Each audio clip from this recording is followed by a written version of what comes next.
three shoegazers. I'm Paige, that's Luca, this is my twin sister Becca. This is Pedal Partners, our world for shoegaze and dream pop music, where we share our shoegaze music, our nostalgic films on the genre, the guitar pedals we're using for the dreamiest sounds, and even our own shoegaze guitar pedals that we get to share with all of you in limited runs. This is our film on how to sound shoegaze. So we're gonna get into the guitar effects that we keep on our pedal boards as shoegaze guitarists and how we get what I like to call clouds of textural layers. So How to Sound Shoegaze was one of the first films that we did on the channel. I actually made that as a student, and that was part of one of my dissertations on shoegaze and effects pedals, and I literally filmed that out of my room. That's a big part of Pedal Partners, we're just working musicians. So when we make these videos, it's nice just having normal people do it. Try to get affordable stuff as much as we can. So we've dedicated our lives to the shoegaze genre. It's what we do week in, week out. I'm originally from the Thames Valley, or the Oxford area. That's where a lot of the original shoegaze scene was, so I'm very passionate about the genre. So we bring our lived experience as shoegazers to these videos. If this sounds interesting to you, then definitely subscribe and hit the bell icon to join our shoegaze community. All the music you're going to hear in this film is original. Some of it is our song, some of it is just improvisation. So dive into our independent shoegaze bands, Abstract and Sound, and Violet Oscillation.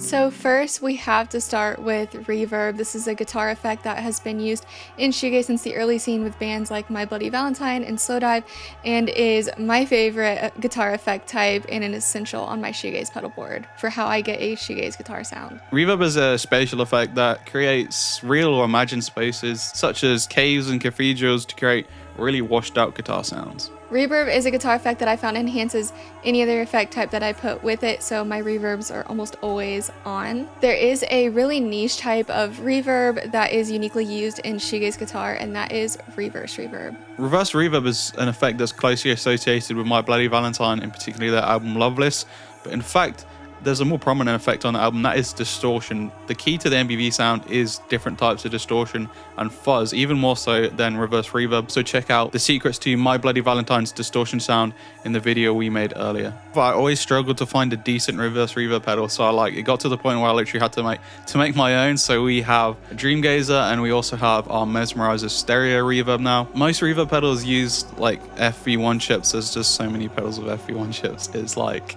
too much. And brick reverbs as well, and these aren't ideal solutions for me. They're too, a lot of the times FE1s and stuff like that, modern digital stuff, is very sterile and a lot of it just sounds the same. So I wanted authentic vintage engineering when we're doing our pedals. Baton bricks, meanwhile, they literally are just good for one thing, which is spring reverb, and spring reverb was never really used in shoegaze, so that's not what I want for when I want a shoegaze reverb.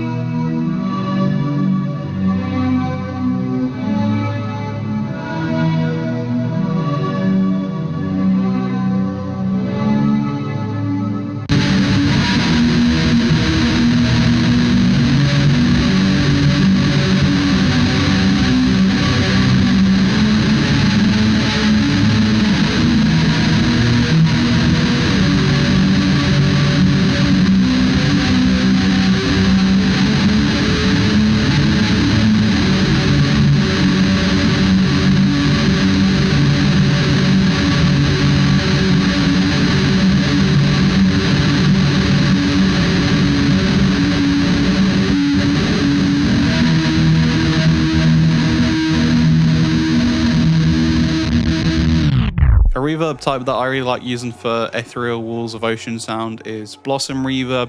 I use that a lot on my song Silk. I think that's literally the only effect on Silk. So if you listen to that song, that is a very ethereal song. People are really surprised to learn that's a guitar there. It's just literally our DREAMGAZER pedal.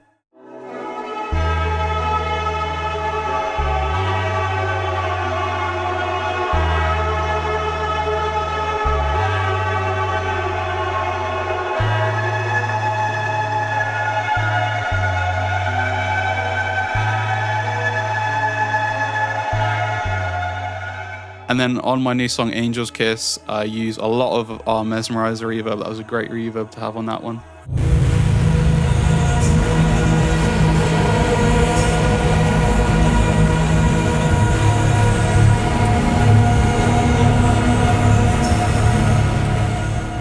We like our shoegaze music to sound lo-fi and nostalgic, so ever since the beginning we've always liked to use like affordable vintage gear, and that's become like a big part of our channel, which is uncovering those vintage gems. That's why when we make our own shoegaze guitar pedals, they are between 12 and 14-bit.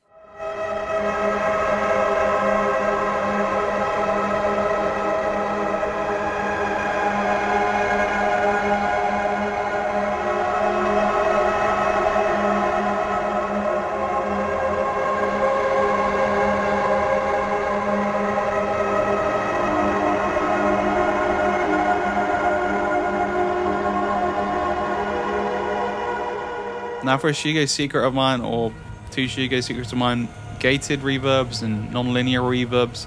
So with a normal reverb, the sound fades out or decays in a normal fashion like it would in a real space, whereas with a gated reverb, a gate is applied at a certain threshold where the reverb sound is then cut out. MESMERISER features a gated non-linear reverb, which I really like. Kind of got this stuttering sound, which is great for distortions or even just with the inbuilt analog saturation.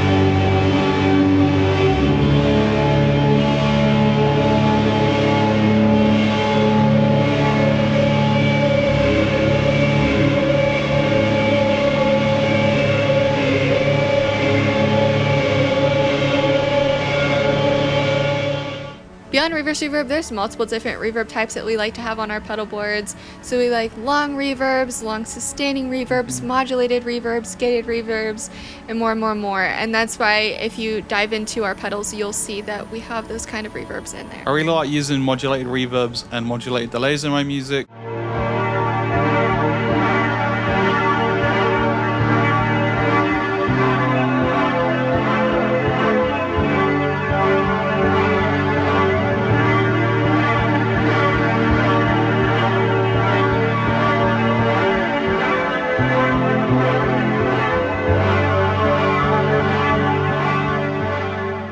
Because reverse reverb is so highly associated with shoegaze, I know a lot of people that have come across our films and are quite surprised that we always keep longer reverbs around, longer sustaining reverbs. We like to use longer reverbs to get the textural sounds we're looking for.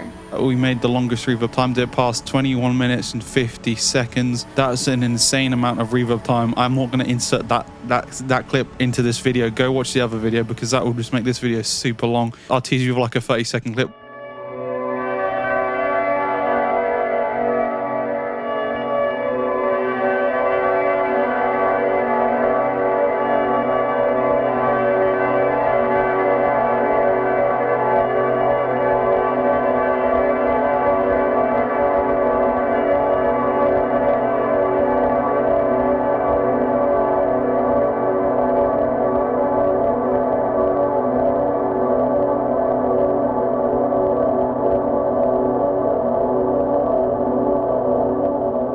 So you've said reverb is your favorite effect. I'm gonna have to go with delay. I like using all kinds of different delays in my shoegaze music. Modulated delay is great for ethereal chords. It's one of my most used effects. I like stacking delays. It's great for a like cascading sound. That's why it's called Cascades on Blush. And then a real signature of mine is panning and panning delays. So I love using panning delays in my music, and I love like a big thing in the way I make shoegaze music. It's a stereo sound, the way I use a stereo sound, and people have said, I've seen people in my comments who are like, like you just have to use stereo for shoegaze. that's the way I do it. In fact, like MBV and stuff was doing a very mono approach to sound, whereas with me, a lot of the time I do like to use that stereo imaging to good use. That's the signature of the way that Luca makes shoegaze The music. spatial immersion.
We're shoegazers, of course we keep distortion pedals around, but that's one of the things we do a little bit differently. So a lot of the early shoegazers, they were using super trebly pedals like tone benders and heavy metal pedals, where me, I like warmer distortions.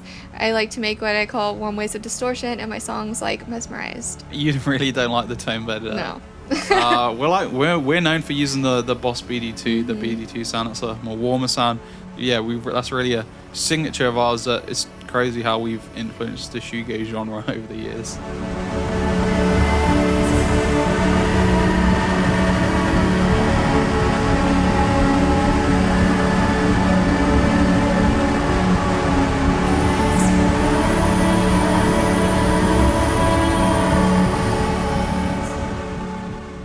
Modulation is a big part of some shoegaze band sounds. I guess that's how you kind of differentiate between the MBV style of shoegaze, which doesn't really use much modulation, definitely no like chorus based effects, and like the slowdive, and then like the dream pop of Cocteau Twins. If you want to know the difference between shoegaze and dream pop, watch our shoegaze versus dream pop videos. So modulation is like stuff like chorus is like a big 80s sound, which I always kind of found funny how like bands like Nirvana, who I am not saying are shoegaze at all, I don't like when people confuse shoegaze and grunge. They're completely different things, man, completely different. But anyway, like Nirvana was like really anti-80s, yeah, like ironically Nirvana's Kurt's guitar sound was a lot of chorus. So if you want like a good example of chorus, go to like Nirvana or stuff like Cocteau Twins.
Tremolo's another big effect that I use. Not literally, it's an average size effect if you get it on your pedal board. Haha.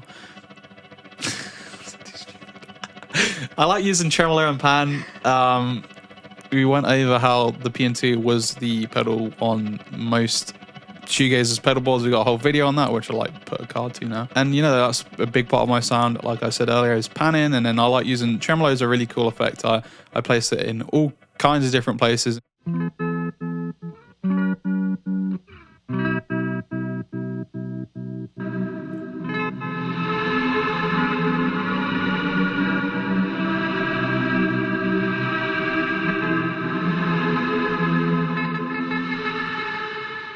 Phase is another effect we really like using for shoegaze, more in a subtle kind of way. Yeah, my first pedal was a phaser pedal. It was like a cheap phaser, the like small stone, but I didn't really like it because again, I like to use it more subtly, and there's no mix control on that pedal, so I was definitely ready to move on to something different.